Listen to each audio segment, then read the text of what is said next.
So, Excel tutorial tayo ngayon.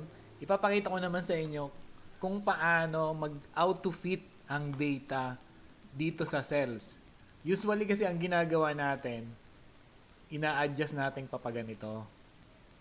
Ang ipakikita ko sa inyo ay kung paano mag-auto-fit itong data na nasa loob ng cells ng column na to. So, madali lang yan. Punta lang tayo dito sa sheet. Right-click natin. Then, view code. Then, itong general, gagawin natin siyang worksheet. Click mo lang yung general na yun, then magpapak up na yan. Worksheet. Then, type lang natin cells dot entire column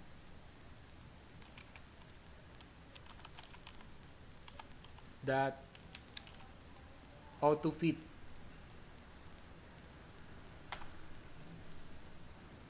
Balik tayo. Type tayo dito ng address. Nakita nyo, automatic na nag-adjust yung column. So, address. So, ganun lang kasimple. Hindi ka na mag-adjust ng paganto. Type nga tayo. Barangay Gulang. O, yan. So, ganun lang siya kasimple. So, yun yung first way. Meron pang another way na ipapakita ko sa inyo. So, punta lang tayo dito sa, di ba, naka-home na tayo.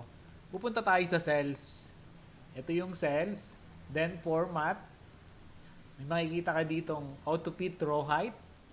Sa row naman siya. At saka itong column width, auto-fit column width. Pag auto-fit row height, yun yung taas. Halimbawa, auto-fit row height.